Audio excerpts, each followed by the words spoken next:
Gabby Morrongiello is with us, who is herself a millennial.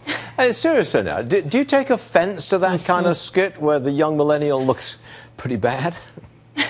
Well, Stuart, I'd like to think that this depicts the worst eggs in the basket of my generation, but unfortunately there is some truth to it. We are all constantly on our phones at work. I have to say I don't fit into that category in case my boss is watching, but I mean, millennials, on average, they spend about 2 hours a day just wasting time surfing the internet, posting pictures to Instagram of their lunch at work. I mean, there's definitely some truth to it. I'm surprised that you're so critical of your own generation.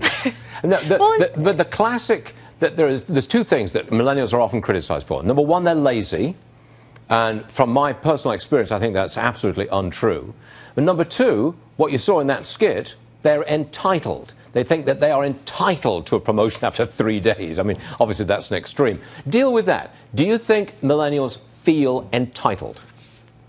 I think a certain subset of millennials feel entitled, and studies have shown that about 70% of millennials think that they deserve to have me time at work. And, to me, that is disappointing, and I think it warrants some criticism of my own generation, because I was raised in a hardworking family. I was taught that, when you get up and you go to work, you're there 9 to 5:30 or even later, and during that time, you're going to be tuning into work and tuning out of social media, and instead what we're seeing is the complete opposite. But then again, I have to say that with the rise of things like Twitter and Facebook and social networking apps that now presidential candidates are using, there is that temptation that perhaps isn't, totally the fault of millennials, but the fault of rising technology. Okay, very interesting. Gabby, thanks very much for joining us. A touchy subject, isn't it?